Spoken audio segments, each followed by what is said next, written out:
Well, the Trumps of the South have gotten a pardon because their daughter supported Donald Trump and gave a speech at the Republican National Convention. And now the Chrisleys from Chrisley's Know Best and Grown Up Chrisley, who stole $30 million from banks, are going free because Donald Trump says so. And they're not the only ones that have been pardoned. Donald Trump pardons a lot of people caught up in fraud and bribery scandals. He's done it all in the last 72 hours. In one in particular, the application for clemency or a pardon was completely ignored until the mama of the criminal showed up at Mar-a-Lago at $1 million a plate dinner, and whoop, poof, there's a new pardon out. I'm Michael Popok. You're on Legal AF. Let's get down to Pardon Gate once again. Unlimited power, unfettered power of a president to pardon. I get it. But you're kidding me with Julie and Todd Chrisley, right? USA Network, Chrisley Knows Best, Growing Up Chrisley. You watched the show. You thought he was a successful, can't even get it out, a successful real estate developer and entrepreneur, and the wife was whatever, living this lap of luxury life. No. Before the show started, they had stolen $30 million from banks. They'd swindled banks by making phony loan applications showing income that they never really had. They were sentenced by a unanimous federal jury to 12 years in prison and the wife 7 years in prison. 12 years for the husband, 7 years for the wife. Now, Savannah Chrisley decides she's going to get behind Trump and say, see, weaponization, my parents were weaponized too. No, your parents stole $30 million from a bank based on bank fraud and then did tax evasion to try to cover it up. That's what your parents did. Now, I know you took the stage and now we got President Trump who took time out of his busy day. What does that busy day look like, by the way? That sounds like it's planning his next golf outing, making profane type social media posts on Memorial Day, calling fellow Americans scum, throwing up his hands and saying, I can't stop the Ukraine attacks by Russia, let me go after Harvard instead, that kind of day. And so during that day, he actually posted a post to social media with the phone call to Savannah, I think. Here's the clip. That's a terrible thing. It's a terrible thing, but it's a great thing because your parents are going to be free and clean, and I hope we can do it by tomorrow. Is that okay? We'll try getting it done tomorrow. So wonderful. Give them, I don't know them, but give them my regards and wish them a good life. Mr. President. Yes. How are you? I just want to say thank you for bringing my parents back. Yeah, well, they were given a pretty harsh treatment based on what I'm hearing. Pretty harsh treatment. Yes, sir. Was your brother fighting also for this release, right? Hey, I go to the University of Alabama, and I saw you speak, and I said, that's the greatest presidential speech I've ever heard in my life. Oh, that's good. I was just there. I gave the commencement. What a great group of people.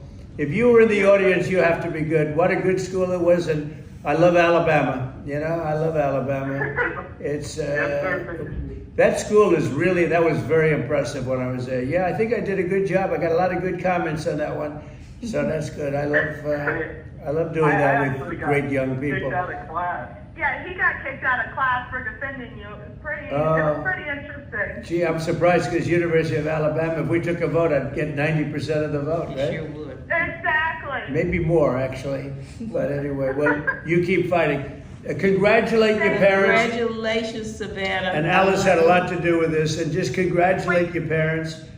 And I hear they're terrific people. This should not have happened. So, and you Thank just you so take much. care. Boy, they have good children. You're no longer children, but I'll say it anyway. They have good children, don't they? Huh? Now, we know who the Chrisleys are. The jury knows who the Chrisleys are. The federal prosecutors know who the Chrisleys are. The judge knows who the Chrisleys are. Apparently, Donald Trump doesn't care. All he heard was reality TV. He called them apparently the Trumps of the South. That's enough for him. Because think about the hundreds of millions, if not billions of dollars he's already stolen, including using the White House as his personal printing press. But that's not all.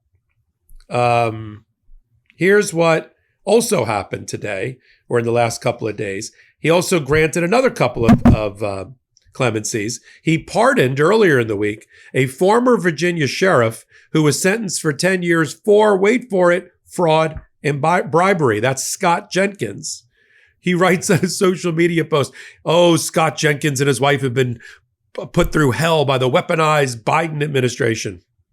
He also pardoned, listen to this one, Paul Walzak, who was a nursing home executive who pled guilty to tax crimes and was set to pay $14.4 million in restitution and serve 18 months in prison. That application was sort of ignored, according to the New York Times, until Walzak's mother attended a dinner at Mar-a-Lago a few weeks ago that cost her $1 million a head. I wonder where she got the $1 million from. Maybe it was from the fraud her son committed.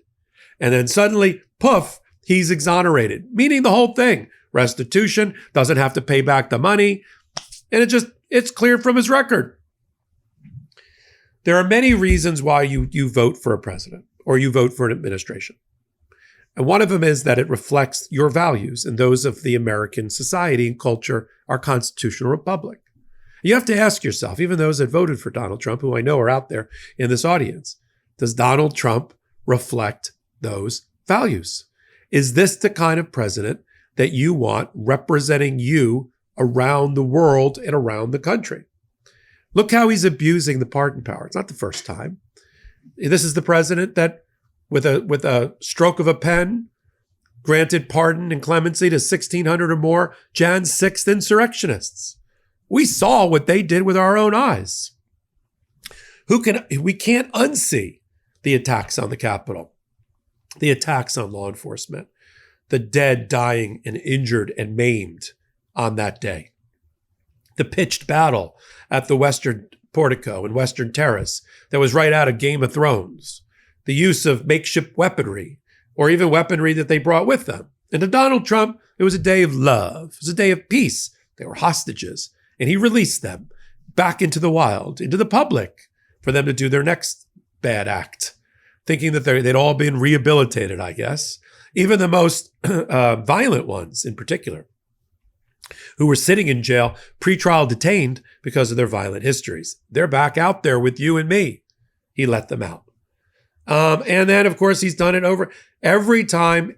If you're a fraudster or you've been convicted of committing the crimes of fraud, you have a pretty good shot at getting a pardon from this president, especially if you find a way simultaneously to line his pockets, like Walzak's mother, who effectively gave $1 million donation, payoff, bribe. It's a bribe. It's pay to play. They're paying Donald Trump. They either pay him in money, like the $1 million Mar-a-Lago dinner, or they pay him in compliments because he's a narcissist. Either way, it's a payoff, and it's influence peddling at the highest order. This is the same president that's influence peddling and covering his tracks and money laundering through the use of cryptocurrency. That's why more than half of the investors in Donald Trump's cryptocurrency businesses, and he's got 3 major ones, a mining company, a platform and liquidity pool that makes money on the brokerage, and then meme coins. You put all that together, it's hundreds of billions of dollars ultimately. And half of it is owned or controlled by foreigners, because here's their way into a president, to influence his policy, to warp his judgment and decision-making, to the extent he has any. I've always said there's no executive function going on in the executive branch, if you know what I mean. So we'll continue to follow it. I'm glad you're here on Legal AF and on the Midas Touch Network. Take a moment, hit the subscribe button for Legal AF. Come over to Legal AF, the Substack, where you'll find filings and information and reporting by me and the other collaborators, and then Legal AF, the podcast. Midas Touch Network, Wednesdays and Saturdays at 8 p.m. Eastern Time, and then Midas Touch on our audio platforms, Apple, Spotify, Google, the rest. You can also pick us up there. We're top 13 in the world. That's all because of you. So until our next report, I'm Michael Popok. Can't get your fill of Legal AF? Me neither. That's why we formed the Legal AF Substack. Every time we mention something in a hot take, whether it's a court filing or a oral argument, come over to the Substack. You'll find the court filing and the oral argument there, including a daily roundup that I do called, wait for it, Morning AF. What else? All the other contributors from Legal AF are there as well. We got some new reporting. We got interviews. We got ad-free versions of the podcast and hot takes. Where? Legal AF on Substack. come over now to free subscribe.